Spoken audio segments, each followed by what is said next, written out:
महर्षि, आज दीपावली का शुभ पर्व है महाराज जी।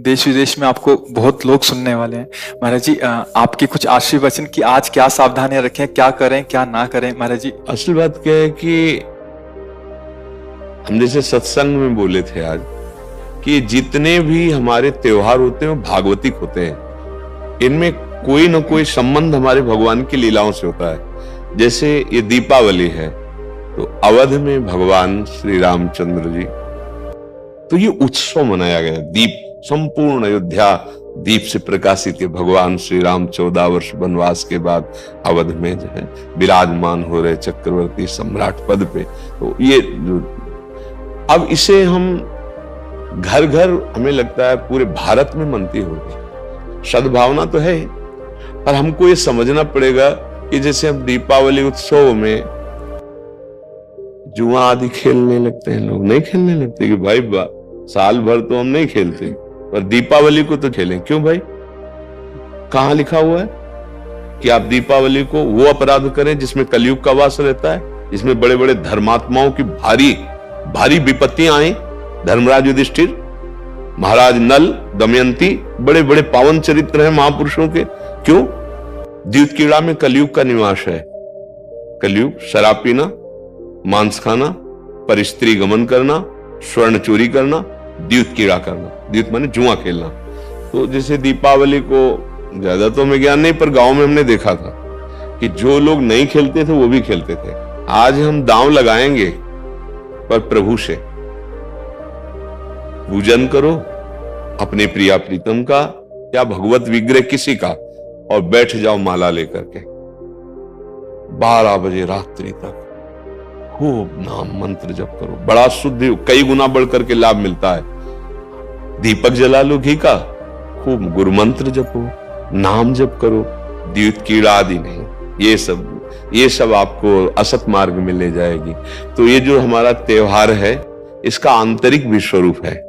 हमारे हृदय में भक्ति कर दीप प्रेम करी बाती, हमारे अंदर ज्ञान का प्रकाश। जैसे हम घर में दीपक जलाते तो अंधेरा जाता है ना, बाहर के अंधेरे जाने से हमारे हृदय का अंधकार तो नहीं मिटेगा ना। तो हमें हृदय का भी अंधकार नष्ट करना है। जब बाहर की दीपावली इतनी खुशी दे सकती है तो अगर अंदर की दीपावली हो जाए तो कितना आनंद आ जाएगा। फिर तो हम आनंद सिंधु में डूब जाएंगे।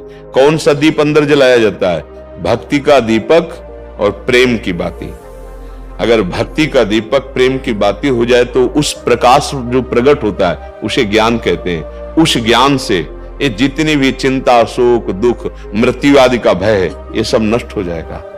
आप शरीर नहीं है, आपका स्वरूप सच्चिदानंद है। किसी भी शस्त्र अस्त्र की ताकत नहीं कि आपको मार सके, और ये शरीर बच नहीं सकता क्योंकि ये प्रकृति का है और ये मरेगा।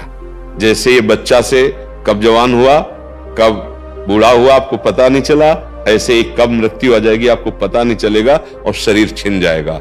ये प्रकाश होता है अंदर। और जब ये बात पता चल जाती कि मैं कौन हूं तो नाच पड़ता है आत्मानंद।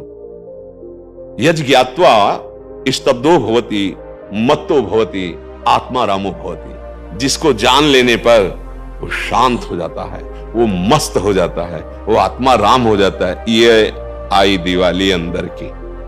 तो ये भक्ति कर दीप और प्रेम कर बाती किसी बाजार में नहीं मिलती है।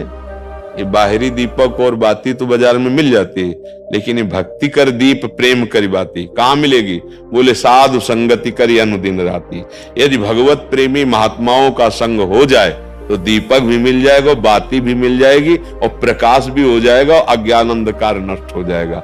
हमें लगता है खूब बढ़िया दीपक जलाए और मंजीरा उठावे, भगवान नाम कीर्तन करे 10, 20, 50 लोग मिलके, फिर एकांत में नाम जप करे, ठाकुर जी को भोग लगाए, आरती करे। तो ये सात्विक, भगवान आए तो सब उत्सव मनाए, आनंद मनाए, आसुरी प्रवृत्ति वाला कोई भी कार्य ना हो।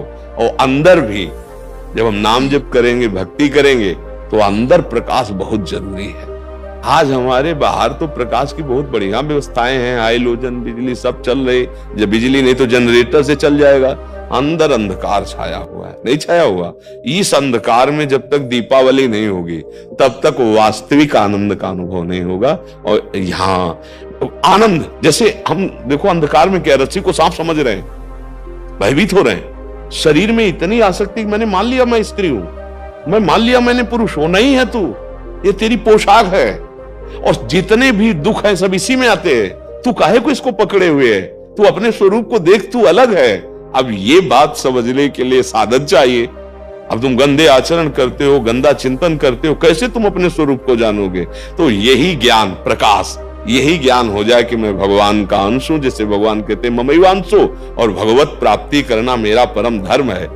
आनंदमय गृहस्थी में महात्मा हो जाओगे। इतना आनंद रहता है उसको जो भगवत प्राप्त है, जो भगवान के चिंतन में, भारी से भारी दुख उसे कहीं भी विचलित नहीं कर सकता। आएगा दुख, बचो। दुख आने के पहले जहां दुख का प्रहार होना है उससे अलग हो जाओ। बिल्कुल आप अलग हैं। जैसे मेरी टेबल, मेरा हाथ, तो मैं हाथ तो नहीं हूं ना, ऊपर पूरे मेरा शरीर, खुद आप बोल रहे हैं मैं शरीर, ऐसा तो नहीं कोई कहता, मेरा शरीर मतलब ये मैं नहीं हूं। ठीक, अंदर चलते हैं, मेरा मन, मेरी बुद्धि, मैं तो नहीं बोला। फिर और अंदर चलते, कारण शरीर, वो स्वभाव का आ जाता है, बोले मेरा स्वभाव ऐसा नहीं है। आप इस अलग को अपने में धर लिए, आप दुर्गति हो रही। मैं धनी, मैं निर्धन, ये प्रपंच छा गया। बस इसी दीपावली में ये देख लो प्रकाश में कि तुम ये नहीं हो जो तुम दुख पा रहे हो। तुम दुख, कोई भी दुख तुम्हें छू नहीं सकता। आनंद सिंधु का बच्चा आनंद सिंधु है। ईश्वर अंश जीव अविनाशी, चेतन अमल, सहज सुख राशि। मुझे तो लगती यही दीपावली हमारे हृदय में भी जलनी चाहिए। बाहर सावधानी पूर्वक नाम जप करें, अच्छे भोग प्रभु को लगावे, ये उद्दंडता वाले कार्य, जुआ खेलना, ये सब ऐसे कार्य ना करे, और अंदर की दीपावली जलाने की भी एक बार कोशिश करे। अगर जल गई तो जन्म मृत्यु रूपी भय से मुक्त हो जाओगे। और ये शरीर केवल इसीलिए मिला है, नहीं तो भटकना ही भटकना है हमारे। महाराज जी, एक विशेष पर्व पे आपने किसी को बोला था कि आज ये ऐसा पर्व है, आज से दृढ़ निश्चय करो कि आज से मैं ये व्यसन छोड़ दूंगा। तो महाराज जी, आज बहुत सारे नए युवक भी आपसे जुड़े हैं महाराज जी, तो महाराज जी आपकी तरफ से उनके लिए, क्योंकि उनको एक दृढ़ता चाहिए कि कोई तो एक बोले हमें कि आज से व्यसन नहीं करूंगा। हाँ, हम तो प्राय हर एकांतिक के समापन में सबसे कहते हैं, ए भैया तुम आए हो, आज से तुम गलत आचरण न करो, शराब न पियो, माताओं बहनों की तरफ पाप दृष्टि से मत देखो, माता पिता को भगवत भाव से देखने के लिए बुद्धि शुद्ध चाहिए। जगत में अगर उन्नति प्राप्त करना है तो बुद्धि शुद्ध चाहिए। शराब पीना, मांस खाना, व्यभिचार करना, जुआ खेलना, चोरी, हिंसा, बड़े बड़े गंदे आचरण होते जा रहे हैं नई समाज के। और वो मोटरसाइकिल से बगल से निकले, कोई बहन मोबाइल से बात कर रही, ऐसा झटका कि नाक के बल गिर गए, मुंह के बल गिर गए। कितने का मोबाइल, जंजीर सोने की, चैन कितने को की, 40,000 50,000, पकड़ा, राक्षसी बुद्धि से खींचा, अब वो तो मोटरसाइकिल में बैठा, ऐसा खींचा, वो कई तरह गिरती। ये क्या हो गया? बुद्धि भ्रष्ट हो गई। हमें लगता है कि अगर हमारी बात आपके कान तक पहुंचे, जो तुम्हारी दुर्गति कराने वाली बात है, अगर इसको छोड़ दो तो हमें सुख मिलेगा कि हमारा भारत देश का समाज एक धार्मिक समाज, एक शांति प्रिय समाज और स्वयं परमानंद में डूबने वाला बन जाए। ये तुम्हें नशेबाजी, गंदे आचरण, बड़ा देखो ना क्या परिणाम होता है। मान लो 2-4 बार नहीं पकड़े गए आप, लेकिन जब पकड़े जाओगे तब ऐसी पिटाई होगी यहाँ, और आजीवन का। अगर छूट भी गए तो यहां से तुम भले छूट जाओ किसी प्रमाण देकर, लेकिन एक और न्यायालय है जहां राय पाई की चूक नहीं होती, कोई घूस नहीं चलती, वहां के न्यायालय से डरो पक्का। यहां तो मान लो आप इधर उधर करके प्रमाण दे के बच सकते हो या कुछ ले दे के, लेकिन एक न्यायालय जहां कुछ लेना देना नहीं, किसी गवाही की जरूरत नहीं, वो स्वयं सर्व साक्षी हो। तो पाप कर्म का त्याग, गंदे व्यसन, गंदे आहार का त्याग, यही भारी उत्सव हो जाएगा। यही हम भेंट मांगते हैं। जब कोई एकांतिक में कभी भाव आता है तो ये कहते हैं आप सब ये गंदे आचरण यहाँ छोड़ जाओ, धाम है भगवान का। और जब मान लो ठीक कहा कि दिवाली का पर्व है तो कुछ न कुछ लेन देन भेंट होती है ना, भाई कोई परिजन आए, उनको खवाया पियाया कुछ, तो हमारी प्रियता यही है कि तुम सुखी रहो, तुम स्वस्थ रहो, तुम मुस्कुराओ, तुम आनंदित हो। कैसे?